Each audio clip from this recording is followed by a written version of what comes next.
Hey, Carl, welcome to the show. Hey, Pia, thanks so much for having me. I am super honored and thrilled to chat with you today.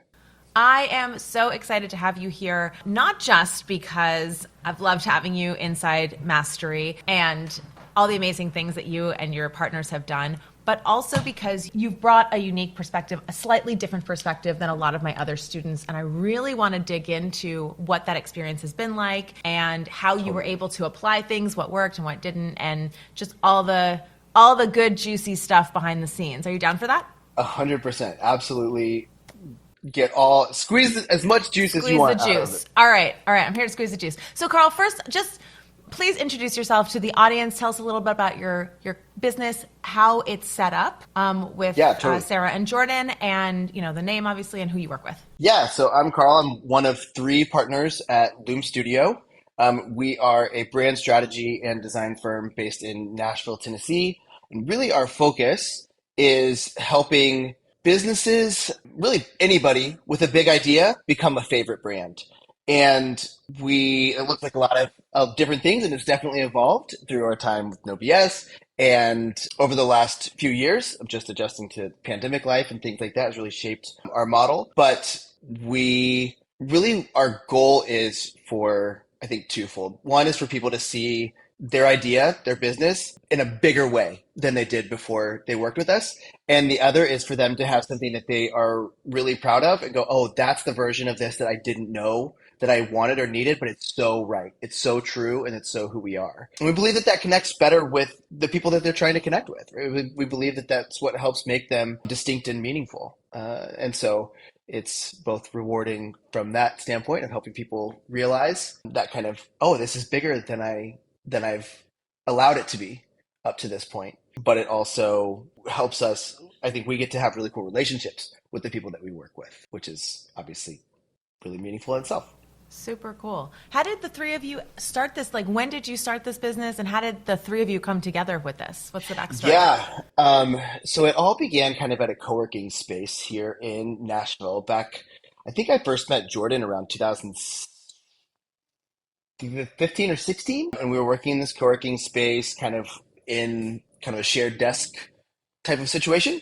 And we would look across the desk and go, oh, what are you working on? What are you working on? We realized we're working on very similar things with similar passions, and a relationship kind of grew from there. We had worked on a project together just to see what it would be like and really liked it. And so officially became partners in 2018. And that's when Loom was kind of birthed. Wait, sorry, And Jordan had kind of started I before. wanna cut in for a second. What kind of stuff were you each doing? Were you doing related things or the same kinds of projects? Like, which skills do you both bring to the table? Yeah, so we both were freelancing. We both were on our own, doing the hustle of finding really any and every kind of work. Jordan is typically in the Venn diagram of me, Jordan, and Sarah. There's a decent amount of overlap, but there's also these kind of zones that we all have some ownership over. And so Jordan really is the creative artist, designer. So he's doing a lot of graphic design, a lot of some web and stuff like that. But I think pretty standard, kind of digital designer. I was kind of sitting on the Gotcha. fence more of some design, hacking together some websites, but beginning this journey to really figure out what doing consulting and strategy, kind of full time would look like for me. And that's kind of the hat that I wear is Okay. So generally you're on the more more. of the consultant and the strategist. Jordan's more of the designer. And then, sorry, I cut Yeah, you off in your story. So you and that's Jordan got okay. together in Yeah. 2019, and then? 2018. And we wanted to not be alone anymore, right? We had this desire and passion to not have to wear all the hats that a freelancer has to wear, spread out the weight a little bit. We wanted to take on bigger projects and be able to solve bigger problems for clients. And then we wanted to build a team. We really wanted that culture and that kind of group mentality of sharpening each other, of refining each other's skills, but also being able to dream outside of our own kind of lens and get some other input into the work that we were doing and to help us. We think that creativity happens with other people really well. And we missed that. And so what began kind of organically of just, hey, what do you think of this? What do you think of this design? This is what I'm kind of struggling with this, turned into this kind of formal partnership. And then Sarah became a partner about a year later. She was doing similar kind of story, independent, kind of freelancing, had her own book of clients that she was doing kind of full stack marketing support for, and a lot more on the marketing, strategic advertising kind of side, promotional type of work. And we brought her on to help with project management and loved working with her. And so she became a partner shortly after. And now here we are. Cool. And so now the way that it's structured is you are a three-person partnership. It sounds like you focus more on the consulting and strategy. Jordan focuses more on the design. And you said Sarah does more of the project management. Is that kind of the division of responsibility? Yeah, a little bit. I mean, Sarah really is our client relationship manager. So from the first moment, really, that someone reaches out to get in touch with Luum, Sarah is their point of contact. And she's the person who's really responsible for helping them distill their vision and what they're trying to accomplish, their problems, what's kind of why they're coming to us into a simpler set of goals and missions. So in that way, she's really is doing a lot of strategy with them and helping them make sense of. So often when people come to an agency, they feel the problems, right? They have felt pain points. But part of what they're coming for is some diagnosis, right? They're coming to understand what the root is of all of this stuff. And Sarah's really good at helping sit with them and in a pretty short amount of time, diagnose what kind of is going on at the core of their business and come up with a plan for how to solve that. In our case, efficiently. It has to be efficient because it's an intensive model. And so really breaking that down into some bite-sized pieces and go, I know you feel all of this and it feels really big and it's mysterious and it feels, there's a lot of pain points, really being able to put your finger on this is what's really going on. And I think if we solve this, it's going to take care of A, B, C, D, and E, right? This one fix, one medicine is going to cure a lot of these symptoms that you're feeling. Okay, very cool. And I think when people get into partnerships or three-person partnerships, I think a big question mark is who gets the clients? So who gets the clients between you guys? And you don't have to answer this too detailed if you don't want, but I'm super curious about who brings the clients in and how if the way that you guys split up the money is dependent on who brings in the clients or not. No.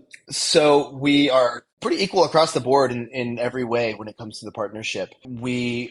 Again, the balance and distribution of tasks and responsibilities is both specific in certain areas, and then in other areas, it's very much shared. We're all business owners. We're all responsible for working with clients. It's not like there's only one of us talks to clients, so it's not like only one of us does sales. We do subdivide to try, and that's one of the things we're really working on right now. Now that we're kind of fitting in this groove, and we've got a specific spot, really honing in on where are the areas where we can specialize as partners, right? Where are the areas that we can really live in our sweet spot and not have to cross over so often? And so with that in mind, specifically with sales, Sarah and I really are the ones focused a lot on kind of going out and getting that new business in a more kind of traditional sense.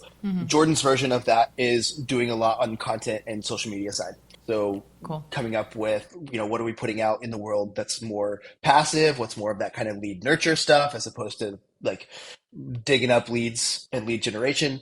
So I think that are still working on finding what our kind of each person's sweet spot is in that and trying to figure out the dance of there's areas where we're naturally going to overlap and that's part of our strength. And then we also it's important for us to find areas where we have a little bit of independence and agency ourselves. Okay, cool. So you guys kind of split it up and you have your areas but you're all helping to get the sales. Yeah. I think that's unique, Carl, because I do find a lot of partnerships, especially when it's creatives in a partnership. Sometimes one of the creatives is super introverted or like, okay, great, I'm going to retreat to the design while you go get the clients. And I find that sometimes can be a point of friction. So that's just why I'm curious. But it sounds like you guys are all on the same page about that. It's being sensitive to each other's natural, temperament and personality and the things we're good at and trying to construct processes and realistic expectations for everybody. And you gotta go, hey,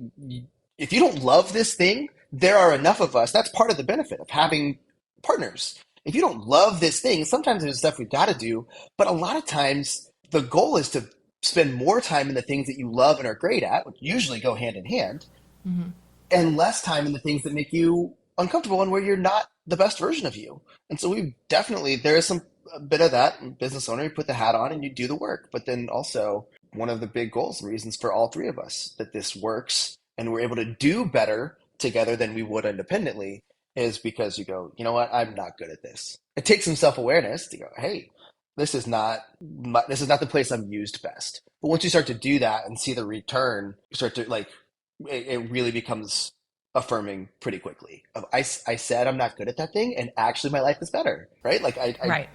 yeah, because somebody else can who is better at that can take that on. I love that. And so you guys all obviously bring lots of skills to the table, but looking to specialize and kind of utilize the fact that you can be an expert in one area, and right, that's how we get more efficient as business owners. Yeah. Do you outsource anything, or are the three of you able to execute everything in-house? No, we do outsource, and we said when we first started, we had this dream, this ambition of building a team. Never huge. It was always going to be boutique. We didn't want, a massive agency or anything like that. Was never the goal.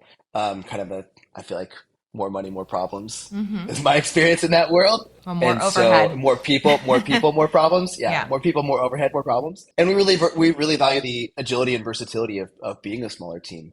So we started to grow this team and brought on, an actual dedicated project manager. And we had a junior designer who started as an intern with us and kind of continued to work her way up. And she was fantastic and had interns in and out. And we're starting to grow this team. And then, pandemic happens and we're like, okay, we got to get real lean, real fast. Helped, some of those people moved on to other opportunities, which we're very happy to, set them in that direction. Yeah, to let them go because they truly were Yeah. better opportunities, especially at that time.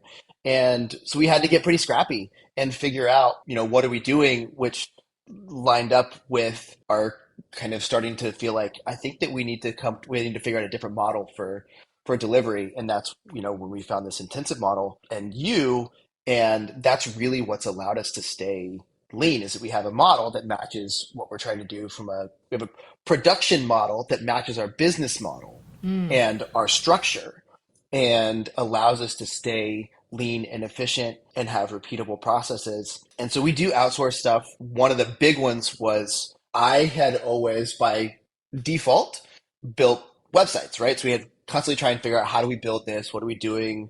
Hacking together kind of some stuff and really looking at it critically. We don't have the time anymore. And this is by far our area of biggest frustration and waste. So how do we get rid of that? How do we eliminate these areas of waste? I need to find somebody. And so we've got a really great partner that we use for web development. We still do design, but we send it off and get it back. And the levels of anxiety that have gone down and stress, that feeling of I'm not doing the thing that I'm best at is mostly gone because of outsourcing that and embracing that partnership. So Love it. It's been really positive. Okay. So mostly the development of the websites is the outsource and everything else. That's the is biggest in-house. area for sure. That's the biggest area for sure. We're looking for other ways to do it, but that's the biggest one that we've implemented so far. Love it. Okay. So tell me a little bit, like right before we started working together, what were the biggest pain points or challenges that you were struggling with as you were continuing to grow this in a new direction? Yeah, I think it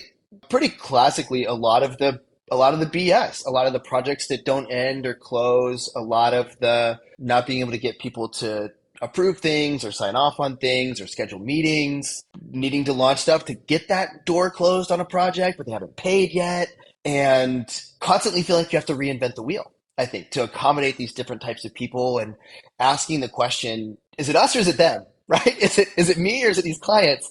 And so when you're constantly focused on, are we doing the right process and the what of what you're delivering, you don't really have time to focus on the how and making it special and making it meaningful and making it, distinct to you. And so we lived a lot in that world of what are we doing? And now we focus a lot on how we do it because the what's pretty figured out. Got it. So now that you have a process, you get to spend your energy on the part that actually matters. Yes. It's less questioning and more refining, right? It's more it's less of all the things we could do. Is this the right thing? And we're going, I know this is the right thing. Now we get to make it our thing. I love that.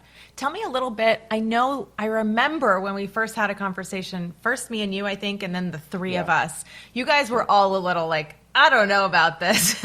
It sounds a little far-fetched. I feel like you were like, I'm not sure this is going to work for us specifically. Do you remember? I mean, this is a while ago. Do you remember what about it I felt like? do. Why, or if it could? I think ambitious is probably the word.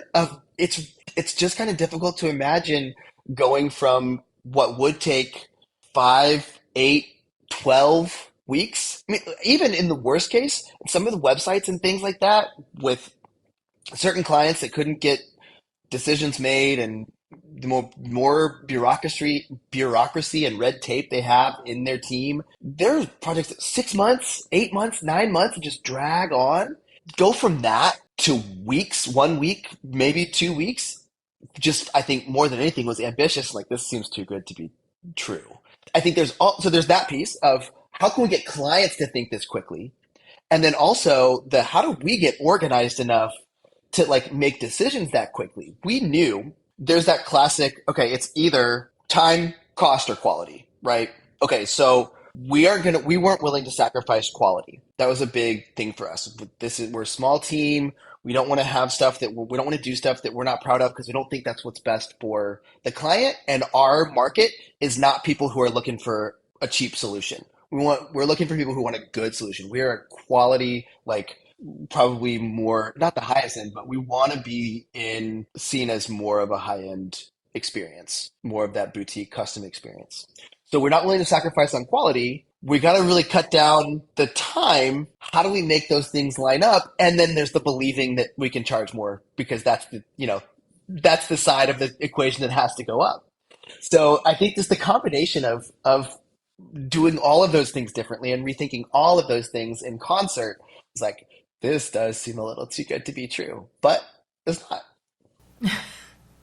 I get that a lot. Like we must be sacrificing Yeah, quality to do this in yeah, a shorter amount of time. I think the other thing that you mentioned in passing is the idea that like will the clients value this if we're totally. spending less time on it? What has been your experience with that? I mean, I Yeah. know you felt that way a year ago. Like what has been the experience with the clients? I think there are some that have a certain sense of urgency. For most people, when I'm constructing like a sales pitch and thinking about how to communicate this to people, the timeline is less about I need this in a week. That's a nice to have, not a must have for people.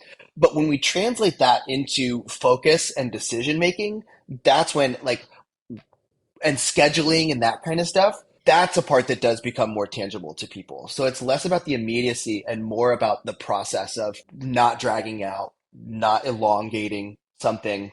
And then the real value add comes after the fact, right? Like once somebody's experienced it, and that's what's hard about it, but once somebody's experienced it, uh, just last week, somebody said, this is by far the best website branding experience I've ever had. And it was done in a week. And that combination of things to be able to crack the code on how to deliver quality in outcome, quality in process and experience, and to do it that quickly it's a weapon that's really, really, powerful. That's amazing. And when they said that, what do you think they were responding to? Did it seem like because they obviously bought it from you, so Yeah. they must have trusted you, Yeah. but was it like, yeah, I thought it would be okay, but I didn't realize, or what was that? This was an interesting one because this was a client that we had before like outside of this model, right? So they had experienced the old way of working with us and then sold that business, and now we're starting a new business. And we said, hey, we're doing things a little bit differently. Would you be willing to jump in and try this with us? And he said, yeah, sure. And so he was even comparing us to Oh, wow. ourselves. Of even this is better than the last time I worked with you, but also objectively, he worked with other people before and gone, no, like this is really, really good. And I think it is. It's that combination that just catches people off guard. The thing to overcome is going, we can do this quickly and it's going to be really good. If the primary thing isn't, I'm coming to you for speed and I'm not coming to you for a value, right? That's the other piece you got to consider. I'm still going to pay a lot and you're going to do it quickly. It must not be very good. So that surprising element of it of like, oh, this was we've exceeded expectations. I think it does catch people off guard a little bit, and that's what's tricky is you got to kind of build up. It's a little bit more investment on the sales side and earning that trust and getting people to buy in based on past things. You go, no, like we've got a really clear process. This is what we're going to do for you. And here's some of the stuff we've done. And this is stuff we also did in a week. So if you think that this is good, this is the kind of thing that we're able to put out there and do really quickly. But it is kind of you don't, not, you and the clients, it's hard to believe until you see it. Yeah. Yeah, I've had the same experience. It's actually one of the reasons I encourage people not to lead with the speed, and Yeah, we don't lead with the speed. When you go to Worst of All totally. Design, we're not saying 1 to 3 days. It's there and it's prominent on the pricing page, but that's not why you're buying it. That's our process and it's better. That's right. But it's not, because right, of course, like speed is, we want good quality. Like we all want good, especially if we're going to spend a lot of money. We want That's good right. quality. And then it's like, oh, and you're going to deliver it without dragging this shit out for 8 months. Okay, great, right? The transition in the mindset of it's not about time, it's about focus. Right? It's not about it Yes. being fast, it's about it being focused. And so it's able to be fast because you're the only thing we're working on, right? And it's the only thing you have to think about too. So that little shift in the value equation, I think really is more meaningful on the front end. It's nice on the back end to go, man, like now we're done. Now what? But I think on the front end to go, you're the only person, right? That exclusivity is more valuable than the speed, I think, for most people on the front end when it comes, especially in the context of quality. That's great. That's great. Can you tell me a little bit about what your experience has been doing the lead product process if we're talking about Yeah. getting people on board? Yeah. So that's a big part of how we're able to set up the intensive, right? So our lead product is a paid discovery. We call it a brand roadmap. It's a 3 hour call. Sarah usually does those. Sometimes we'll do an in-person meeting. We just did one because it's a particularly cool local company that we were excited to work with. But just a few hours to really dig in with them, to understand their business, to understand what their goals are, what their kind of ambitions are, and then we present them with that roadmap of okay, here's where we're going to start, and here's where we're going to go, or where we think you should go to get to, achieving the goals for the business and for yourself as a driver on some level of this business. And one of the things we're going to recommend is whatever the first intensive is. So even in that discovery process, somebody go, oh, we'll do a series of, you know, meetings, or it's three, and then we'll do this big report or whatever. Like taking that, and we had gone down that path a little bit, taking even that and condensing that into going, what's the intensive version of this? And how do we distill that down? And we charge like 2,500, 3 grand for 3 hours, right? To do that and to bring that clarity and to set ourselves up for whatever that first intensive is. That allows us to, okay, whether you work with us or not, you've got a roadmap, and we've done, that diagnosis. We've formalized that diagnosis process of you're coming with a bunch of pain, and we're going to tell you what we think the treatment is. Beyond that, the place that we would start is with this intensive. It's going to give you the highest ROI. And for us, it's typically either a website or like brand strategy. And so that gives us, we want to come out with that roadmap with enough context to prep the intensive. So it's misleading a little bit because the intensive, we're meeting with them. All the meetings we have with them are within that 1 week after the roadmap, but we're doing prep ahead of time to be able to have things for them to react to in those first couple meetings. So, and that all comes from that roadmap. So they're very, very tied together, but they're not, the intensives are pretty dependent on the roadmap to stay within that schedule and to stay on, within scope, because we need that information. The roadmap, though, doesn't, it can be its own product without having an intensive. If somebody goes, no, somebody else can build this website, or somebody else can create a logo, right? We get in there and you go, you know what? Actually, all you need is this. You have good stuff. You need a copywriter. And while we write high level copy, we don't write the level of copy you need. This is the person that we recommend. So we still want to be a resource for that person and like send them in the right direction, but we're not shoehorned into being the answer. If there's a better fit for them or a better fit for us out there. So you get to show up and actually be as valuable as you can be rather than Yeah. looking for the sale. Yeah. Yeah. Our thing is we don't want to be that versatility, that agility of being lean, being able to understand a variety of businesses and kind of assess and determine what the best path forward is for them. We don't means we don't have to try and fit everything into one mold, right? We, despite being this intensive thing, if it's not a good fit for us, it's not a good fit for them. Our goal is to give them a solution that's best. And we want to be that solution, but when we're not that solution, we're not bending over backwards to try and be. And we're also not trying to make them into something that's not best for them. And that's really empowering. It's hard. Everybody talks about it. Everybody talks about how do you get better at saying no and learning what you don't want to be. But as a freelancer, as a small business owner, as you know, it's really, really hard to believe that that you should say no because it's a paycheck, right? It's money, it's whatever. But putting it in that context of these are the things that we're really good at. The paid discovery helps with a lot of that because I've already like this may be as much as I can like, and we don't think about clients this way, but like this may be where they've maxed out their value for us, right? The most value we can prevent and we can provide, and we're getting fairly compensated for that, and so I don't feel it's bad, right? Or if I do a whole bunch of unpaid discovery, now I'm like, well, I did all of that for nothing, just to be nice, which is great, good for you, but it's hard to justify. So you end up often feeling like you have to bend over backwards or you have to squeeze them into something that's not best. So it sounds like what you're saying is by selling the lead product, it actually allows you to be less salesy and caught up in the sale. 100%. If all of this stuff, we try and I think one of the things that doing the intensive has allowed us to do is you have to think about things as inevitabilities, not options. So that classic piece of like the goal is to help somebody think that it was their idea, right? And we're listening, and it's not in a way that's manipulative, but it's in a way of combining, I'm listening to you and I'm an expert. So the thing that I'm suggesting is both thoughtful and professional. It's a real solution that's right for you. So in thinking about it that way, because we're offering things, we're not making somebody into something that they're not. And my goal really is for us and them to do the next best thing for them when you present it, because we've talked about it, we have this background and go, do you see how we got here? Yes, I see how we got here. It feels like an inevitability, not something we just pulled out of the air. So the inevitability is also the working with you on these bigger projects. So that's really the sale. So how has this process kind of changed that sales experience, getting people onto the bigger project? I think that beginning with listening and diving in and going, okay, helping them believe that what you're doing is thoughtful and is part of a process, it really goes a long way. So when we do these roadmaps, we use Figma, so we use FigJam, just open whiteboard, but we have specific things. And so it's very clear, this is what we're trying to do, this is where we're going. And if you follow our process, this is where you'll end up. So some people will be more behind the scenes about it, or they'll be more kind of mysterious about it.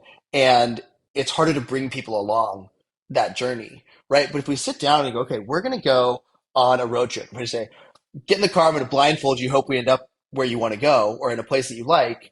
That requires a lot of trust. And because of the intensive, like we've got to earn that trust along the way, which means we've got to give people that information and help them like drop some breadcrumbs right as we go. So we sit down at the beginning, and instead of just going, hey, get in the car, trust me, we go, okay, we're going to stop here, we're going to stay here, and then we're going to go here, and then we're going to, drive for a little bit, and then we're going to do this. And by helping them see the path, they're able to go, oh, like you do know what you're doing, and I see how this will benefit me. So I think that just letting people in a little bit more to that, and it not taking the mystery out of the whole thing. There's enough magic in it that we don't need to be mysterious, if that makes sense. The magic is actually in being less mysterious instead of holding all the cards. It's like, let me show you how we're getting there so you can be on board with this. And it makes it easier for them to trust you and follow.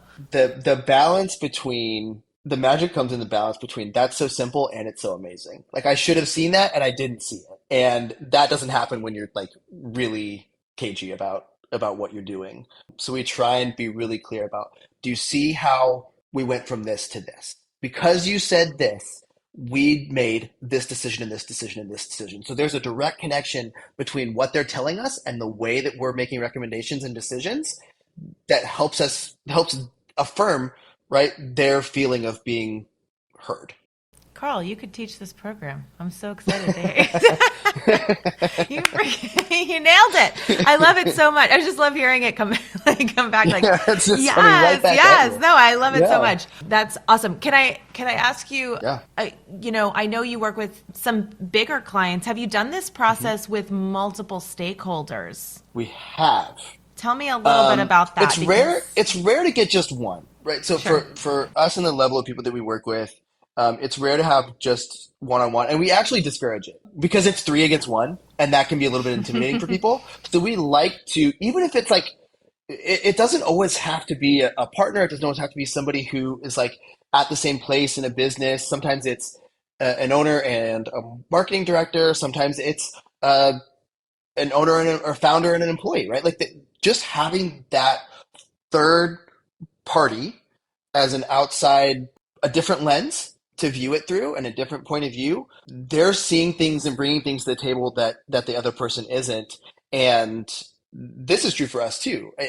I've had business partnerships that were just two people, and the night and day of three people to two people is massive, of it not being one on one, but having it be more conversational, more Socratic in a way. Like we try and replicate that with clients as well, of not us on one side of the table and you on the other side, but create this kind of round table environment. So with that in mind, on some level, we encourage more people up to a point. We have done the most complex, I think one that we've done in this model was actually a government, two different kind of government entities that were trying to work together to distribute this funding across their two programs.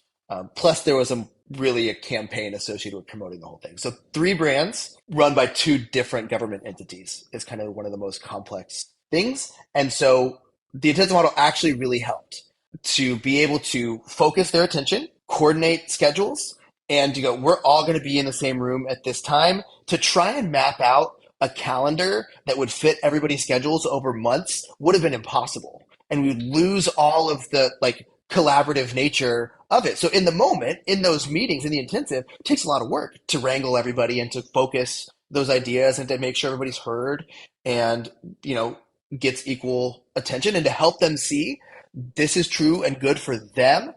This is true and good for you. Those aren't the same in this instance was really tricky, but it is doable, and the outcome I think was really, really positive. But I don't know what it would have taken to do that in given the amount of bureaucracy and everything, how many people were involved would have been a mess. So the fact that it was so focused, I think really did help us and help them keep it from feeling just so abstract and amorphous. Yeah, I think we've all experienced that when you get a certain number of people with certain different opinions or perspectives, and then you throw it onto a 6-month timeline, like that project's never going to end. No. Because the things that people are thinking about in the in-betweens, Oh and my gosh. more dangerously, the conversations that people are having either with each other or just with themselves Yes. are really like you're creating these whole tree of narratives that you're totally unaware of. And so when you come back to meet together the next time, the project may have totally changed because you haven't talked and they've been talking and they've been talking to themselves. And we don't say it in a way of we want to rush somebody through something and get them something that's not best. It's more of, I think, one of the really big takeaways for us and for clients is trusting your expertise and trusting your gut and learning the areas where you to fight for the things that you really believe in as an expert and learning the things that are malleable and where the client is offering, a distinct and different perspective that you've got to really find that, like figure out how to work into the equation that you maybe wouldn't have otherwise. It's especially true with those different number of stakeholders of the more people there are, the more opinions there are, the more different things. And so finding the ways to hone in on the stuff that's really novel and unique and valuable and impactful and call that out and make sure those people are heard in those areas. And then also find the ways to really tactfully, kindly, sensitively deflect and redirect, kind of yes and back into something that's more productive for everybody. It is a skill, that requires some exercise to get right. Absolutely. I think you nailed it in that there.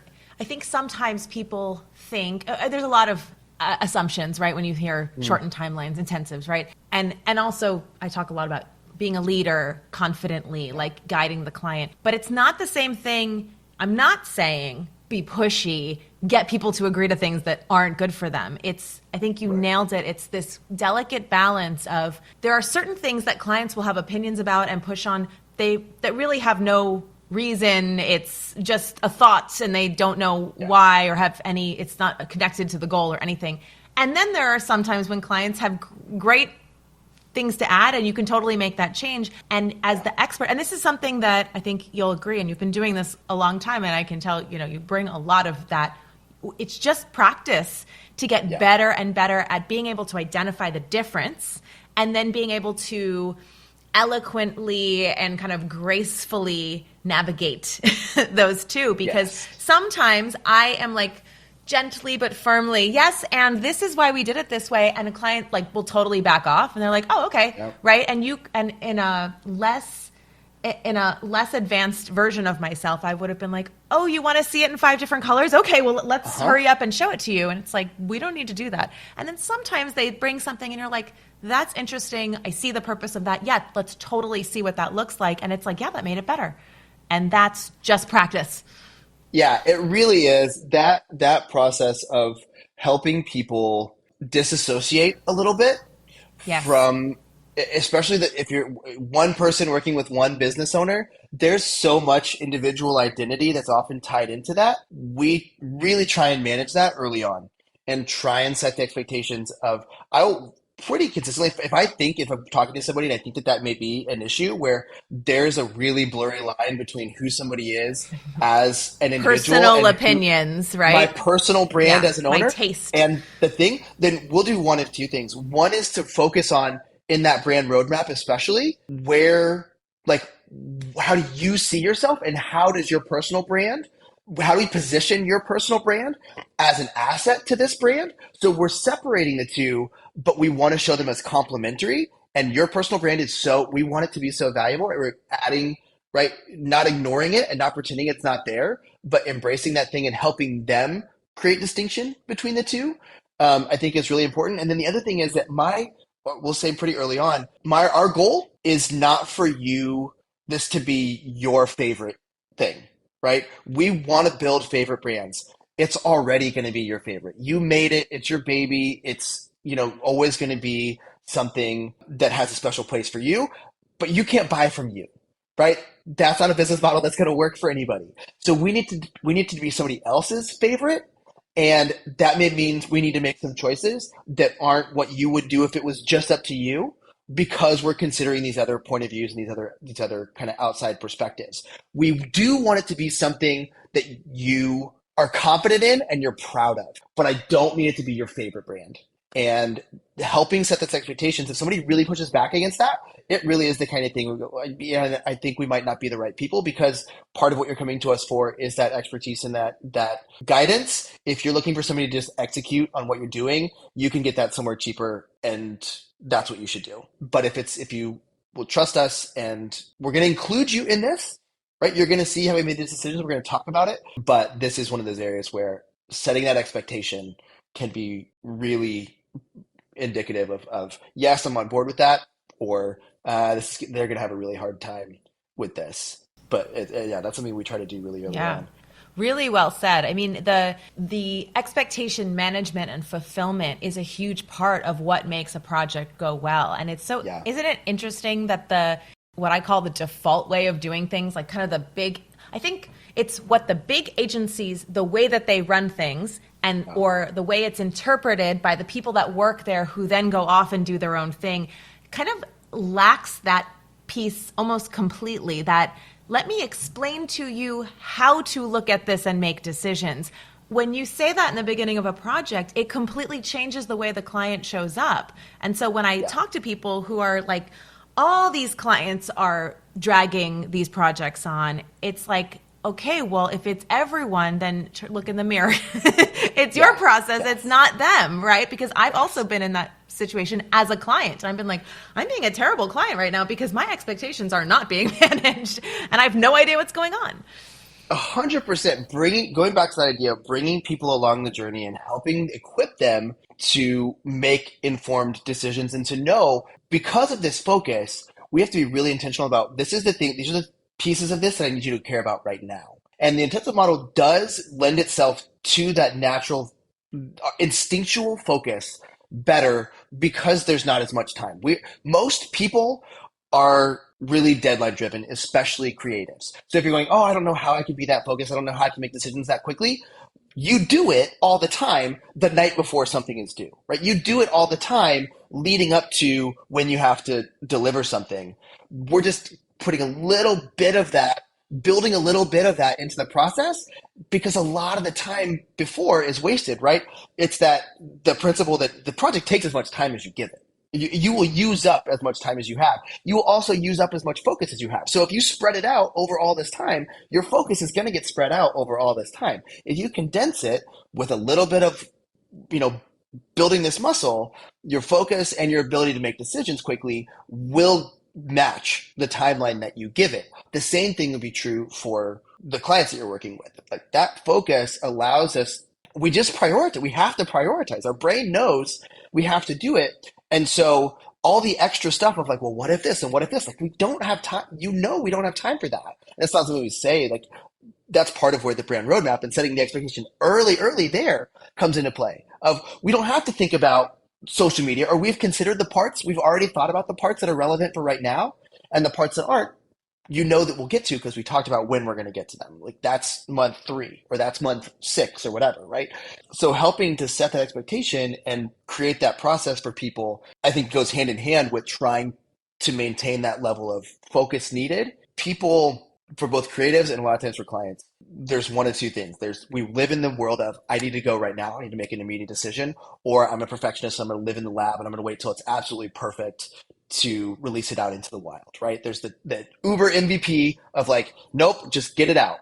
And then there's also the perfectionist tweaking everything until I feel really good about it. And I think that a week, truly, and if you do it even in less, but depending on the size of the thing, it's not so messy as like just an MVP, get it out, ship it, but it doesn't get, you don't buy into the lie of this might be done someday. No, it will be done this day, and that's when it's out, knowing that all of this stuff is iterative, right? That helps to set that expectation of there's no expectation that this is done and we never touch it again, right? This is done for now, but this is a living, breathing organism. Your brand is a living, breathing organism. Your website is a living, breathing organism. Your communication strategy, your social media, these are all things that like require You should maintenance allow and them to growth. evolve. Yeah. A If hundred it's not percent, they should growing, it's evolve. dying. They should Yeah. evolve. So setting that expectation helps go, okay, I don't have to figure it all out in this one week. And from a business standpoint, you're setting the expectation that like we're going to keep working together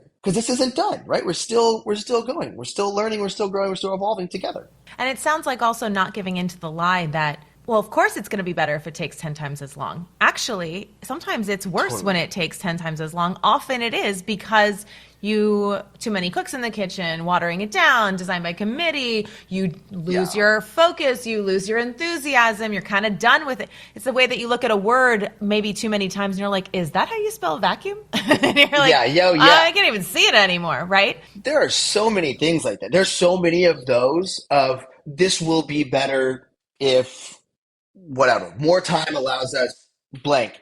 And one of the more, all the ones you said are true. It's, oh, we need to fill this space with more opinions. Nope. Don't need more opinions. There's, more testing, more whatever. And one of the things we have two really big mantras that have been kind of core to what we've done and they're related. The first one is that guessing is expensive. So for us as provider and for you as a client, anytime you're in a position where we're just throwing stuff at the wall and guessing, it's going to cost you more. It's going to cost us more in time, energy, and effort, or time, effort, and focus. But that compared with let's react to real things. Let's like put stuff out and not work in hypotheticals for so long. because that's really what you're doing when you're like in that lab of like, I wonder if it's this or it's this word or it's this word or phrase it this way. Like, do the real thing, right? Figure out the real thing. Like, well, what if we went after this kind of client or this kind of client? If we did this kind of process or this kind of process? If you see your whole business as iterative and everything that you're doing, and you go, yeah, like let's make decisions on real stuff of, okay, now I have the client. Do I want to take this job or do I not want to take Mm-hmm. this job? Right. As opposed to what if we had the opportunity to like, cool, get it first and then decide. Or, have the thing and then decide. And I think that the hand in hand of when you have more time, there's more room for the what if. And sometimes that's good, but that will always be there. Building in the focus, I think, is how we get to real stuff Mm. sooner. And real stuff, I think, is always going to give truer insight. I love that. That's awesome. Last question. You've been in this program, you've taken these insights, you've made them your own, you've got this amazing process. I know a lot of people, I think just your story even of all the things that have made such a difference are kind of helpful for people who are like, what the hell is this even, what is even possible here? If you were talking to somebody who was thinking about joining us and they were kind of on the fence, what would you say to them? Yeah, that it can be done.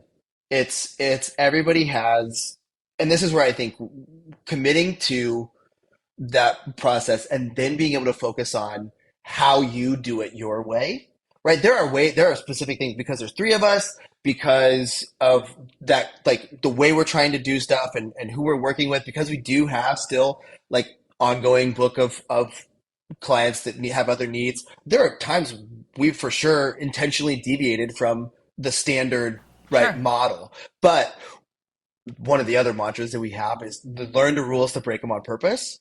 And so by committing and going, okay, this is the process. Now, in order to do it the way that's right for us, we need to break this rule with purpose and intentionality to get to this other outcome. And so, but you can't do that until you really understand the rules. And I think that really committing, digging in and understanding the rules so that then you can figure out where you want to break them on purpose to customize it to you When you say the is rules, are you talking about my rules? just the format. It's true for Okay, everything. okay. So I think about it in the Yeah. context that I love golf. I'm a big golfer, Uh-huh. and I think about the different ways you can use the same club to manipulate a lot of different shots. But Good. first, you just have to learn to hit it straight, Yeah. right? So once I learn to hit it straight, then I can on purpose change the rules of how I'm set up, how I'm swinging, right, to make the ball do different stuff. But I can't break those best practice Yeah. rules until I master them. And I think that that's the kind of approach I try to bring to the way I run a business is go, okay, what's the best practice? And then I can choose to deviate from that my way with intentionality, but not, I got to learn them first. Yeah. No, I completely agree. And I think that's true of any program, course, consultant. It's like, yeah, just learn everything this person or this group has done because it's obviously worked for them. And you always have to make it your own. Like the idea that you wouldn't make it your own is like thinking that a business, oh, I'm going to build it and then I'm just going to stop and it's just going to sit like that. Just like you said about Yeah. the brands, it's like a business is always evolving too, right? And the Yeah. beauty of it is learn as much as you can from different people and then you find your own specific path. And I just love how you guys have done that because you're a little different. And I know that the fundamentals in there apply to all kinds of agencies, but I loved watching how your three-person shop really applied these with such power and then just deviated when you needed to and still Yeah. got the results. So it's just been a pleasure watching. No, it's totally transformed the way that we see our business and the way that we interact with it as owners and the things that it allows us to do from the way that we approach sales to the way we approach our roles in the business to the way that we approach that balance of yes, this is stuff that we do and this is stuff that we don't do. And so in that way, I don't know, what we would be doing if we hadn't made this switch, but I feel pretty confident that it wouldn't be as good and we wouldn't be as passionate about it as we are right now because it feels manageable, right? It feels like there are more pieces that I don't have to reinvent. It's like I don't have to constantly, there's enough dials and knobs and stuff like that to turn in the business to have something that you can just set and kind of move on from for now. Like, no, we do, this is the model that we do. And so then I can focus on tweaking the specifics of it and how we do that well. And I think that beauty of it is you can try it. Say, okay, what if I did it in a week? That's kind of where you got to start. Is like, okay, what if I started doing paid discovery, right? That's one that people have a really hard time, but like you do it and you buy in and you believe that the people who pay more are better clients, right? That like they are. I promise everybody who They does this will are. tell you the more somebody pays, the better client they are. And that's one of those things that like, okay, start down that path, set that expectation early and get them on board with that. And like, just try it. And the worst thing that can happen is you lose a client or you like, you can fix it. Trust in your ability to roll with the punches and adjust and you can figure it out. But I think you can always try and it's cool because then it's really in the same focus, right? The same level of focus that like is required in the moment from the client and stuff like that comes out in other parts of your business. You learn to trust your instinct. You learn to trust your ability to make decisions quickly. You learn how to see those building blocks and those pieces of, oh, I also don't have to reinvent this every time, right? The other areas of my process, you can like see opportunities to streamline and to not reinvent the wheel and to say this is good for now. And so that exercise, learning to exercise that muscle, how you deliver, we've seen major benefits in the way we interact with our own business. Amazing. So it sounds Because like of you. well, and because of you guys, I'm so pleased at how you guys really grabbed this by the reins, Carl. Yeah. I've talked about these philosophies and taught them in so many different iterations, and I give away so much for free. And like, I love watching people really go all in on absorbing it, trying it. Even, I mean, that's why I brought it up. Even when you guys are skeptical, those are my favorite people, because when you are skeptical, but you still go all in. Some people are skeptical and they toe dip, and that doesn't work as well, right? Yeah. Toe dipping is tough because you're kind of waiting for it not to work and you're not giving it the power that you need to. And I'm just so proud of you guys for just like completely absorbing it and like using it to the most, like to the end, and then, making your iterations to make it work for you. So just bravo and well done, Carl. And I'm so excited for you guys and what's coming next. Thank you. Carl, where can everybody find you? So you can find us, Luum, at HelloLuum, LUUM.com or at HelloLuum on all the social medias. We are excited to be putting out a lot of new content in the coming months, really focused on this idea of favorite brands. And what does it mean to be a favorite, and how do you think like a favorite, and what do the favorites that exist in the world do better than everybody else? And so following us on social media and checking out our website are definitely the best places to get that. And if you want to follow me, it's Carl S. Wilson everywhere. Nice. Carl S. Wilson. We will link to all of that in the show notes. Carl, thank you for coming on, for sharing about your business. Congratulations on everything, and onward and upward. Thanks for having me. Absolute pleasure, as always. As always. But yeah, appreciate it.